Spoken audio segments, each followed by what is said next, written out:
Welcome to Ireland, a land of breathtaking beauty and ancient mystique, where every moment feels like a page from a fairy tale. Rolling emerald hills stretch endlessly, dotted with grazing sheep and dry stone walls, while rugged cliffs, like the dramatic cliffs of Moher, plunge into the wild Atlantic Ocean below. There's a sense of timelessness in the air as you wander through centuries-old castles and historic ruins that echo the whispers of Irish lore and legend. Whether standing beneath the vast skies of the Burren, walking the cobbled streets of Dublin steeped in literary history, or listening to the distinctive melodies of traditional Irish music drifting from lively pubs, Ireland captivates with its raw, poetic charm and leaves an indelible mark on every heart it touches.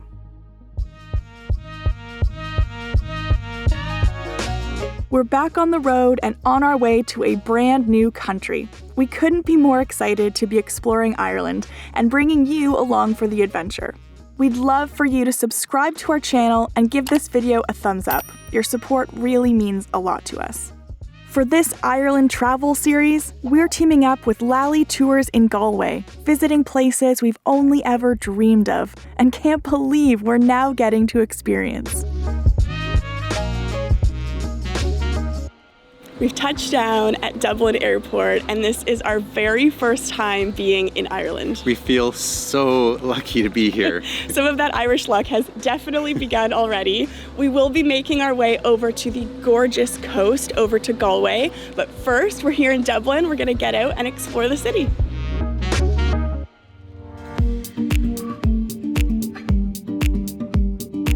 After collecting our bags, we leave the terminal for our first breath of Irish air. Nice hair. I found the wind, it's in Ireland. We hail a taxi, and after loading our luggage, get on the road headed towards Dublin, a city we've been waiting forever to see.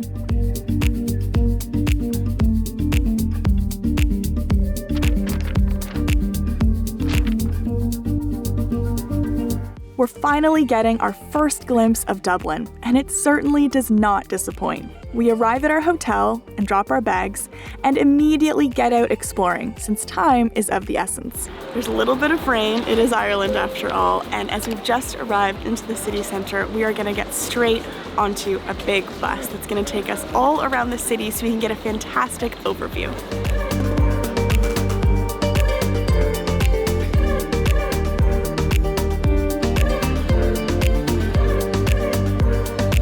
Big Bus is a great way to see Dublin when you're in a pinch for time, especially on a day like today when it's rainy out. We appreciate the headsets they hand out so you can easily hear the guided tour while driving around the city. For our first stop, we're getting off at bustling Grafton Street in the city centre. Taking a little stroll down Grafton Street, no cars, just great shops and great people watching.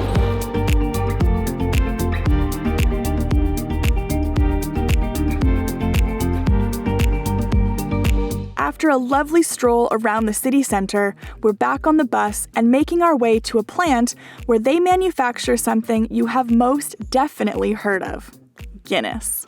Going to Guinness!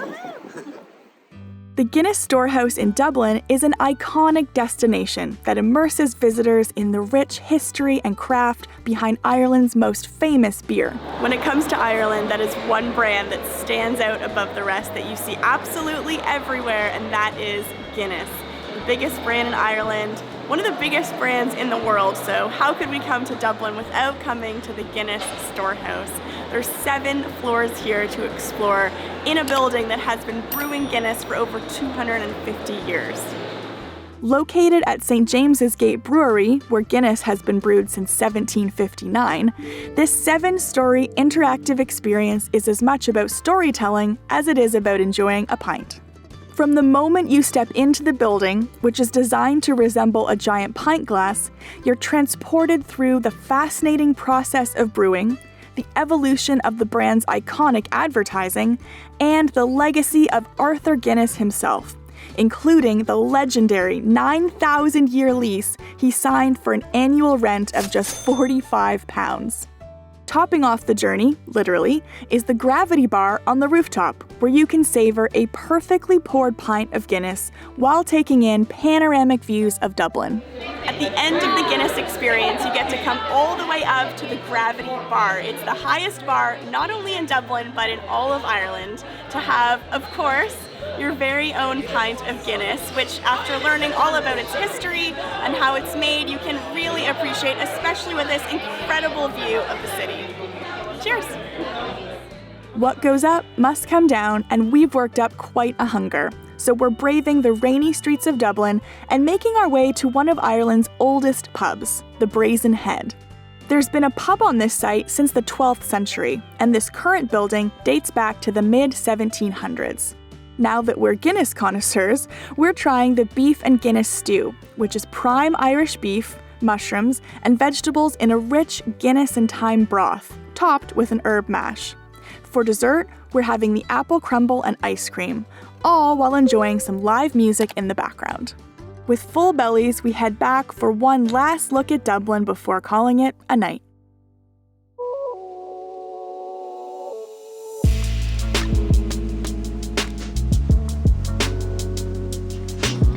We're here at Trinity College Dublin. This is the oldest university in Ireland. It was founded back in the 16th century by Queen Elizabeth I, and we're here to do a walking tour of the campus, rain or shine.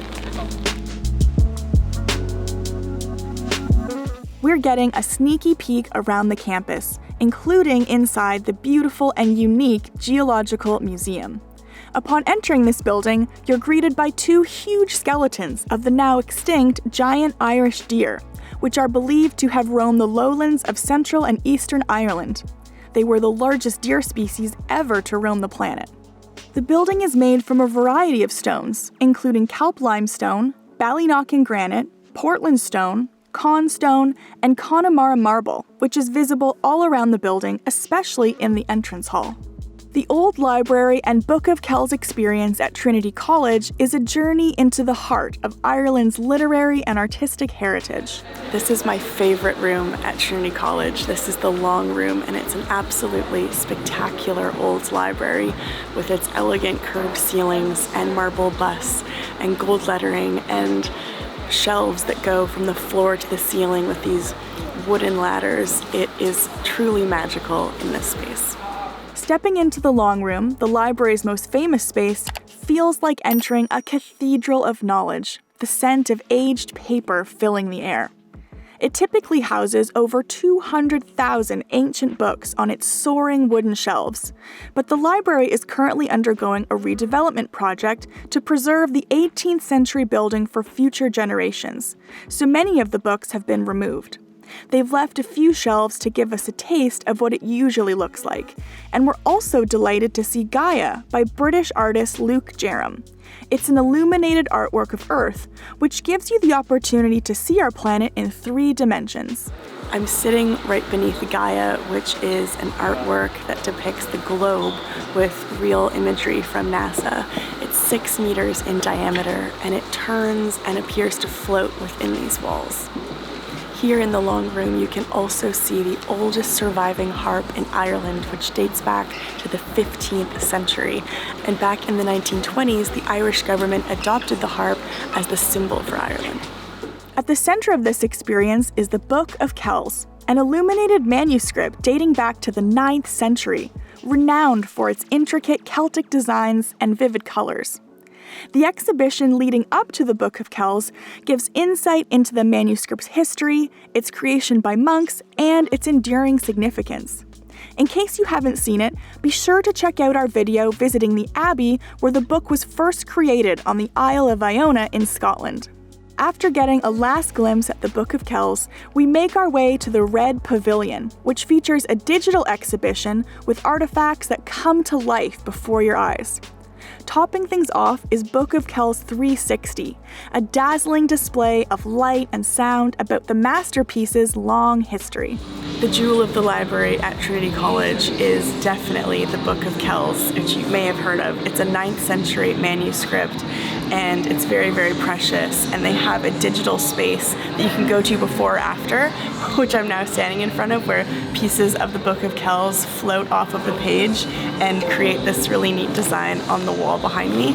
And one of the things I thought was so interesting that I learned here about the writing of the Book of Kells is that, of course, it took many, many people to write it, and many of them were around the age of 18 or even younger. And these are real people, so in the margins, they would write little notes to each other, like, I'm tired, or I feel so cold, or I wish this was over already. And I just love learning about that human touch to this very famous manuscript. Whether admiring the ornate illustrations or standing beneath the grand barrel-vaulted ceiling of the long room, the old library and Book of Kells truly offer a profound and awe-inspiring glimpse into Ireland's scholarly and artistic past. It's time to say goodbye to Dublin and begin our journey to Ireland's west coast.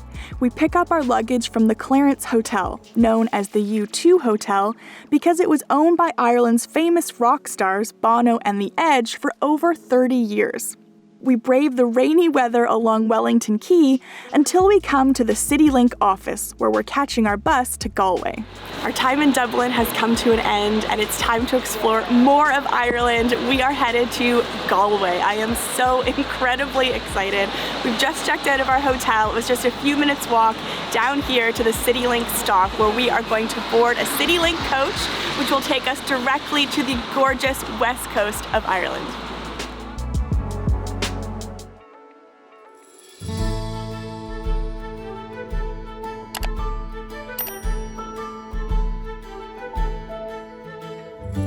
Just saw two swans for the first time in the river, which feels like a very nice way to say farewell to Dublin, and Galway, here we come.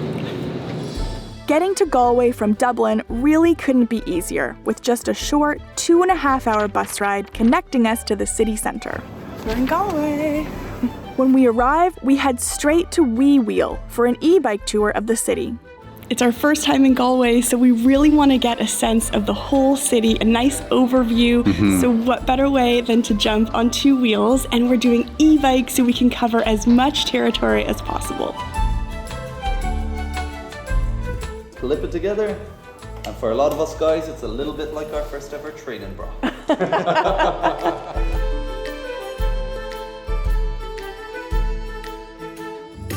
Once we're all suited up, it's time to hit the streets for a quick bike test. Okay, pretty successful first go. All right. You look awesome on there. Good, good. All right, let's go see the city. Let's go.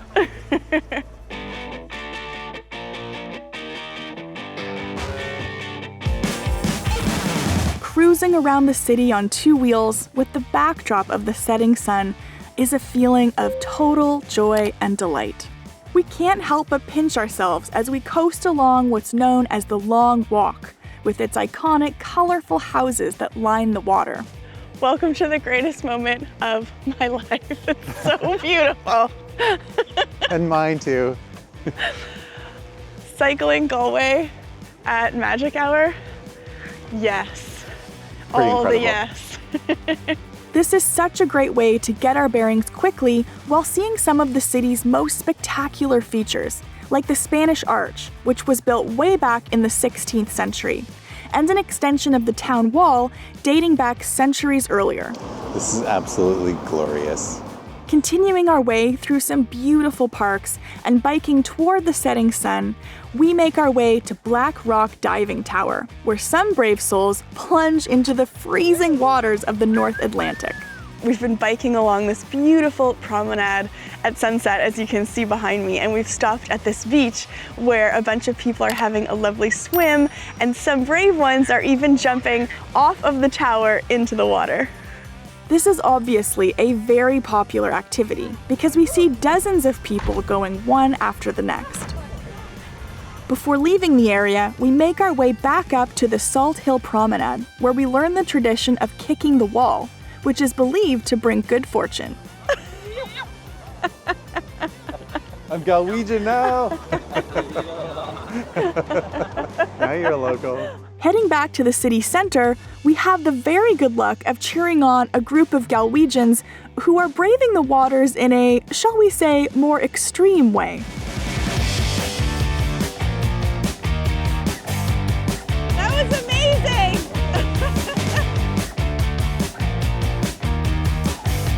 Oh my god. Absolutely insane. I cannot believe how cool that was. And he just came down and did a little bow like a... as he should. With vicarious adrenaline pumping through our veins, it's time for our guide to pop a wheelie and show us how it's done. Perfect night for a ride. Right along the canal here. It's absolutely perfect. We're biking around the university now, and it's just lovely and quiet. The silhouettes of the buildings in the night sky. We're even treated to a few more wheelies to cap things off for the night. Nice. That was amazing. We hope you've enjoyed coming along with us on our first couple of days in Ireland. This is just the beginning, as we have so much more to explore, from the mountains of the spectacular Connemara to the rocky Aran Islands, all in partnership with our friends at Lally Tours. If you'd like to learn more about the guided e-bike tour of Galway, we'll put a link in the description box below. If you enjoyed this video, please give it a thumbs up and make sure to subscribe to our channel for lots more travel adventures. Make sure to leave a comment below and let us know which of these places most piques your interest. We also make lots more content over on Instagram, TikTok, and Facebook, so be sure to follow us over there as well. Thank you so much for watching, and we'll see you in our next video where our Irish adventure continues.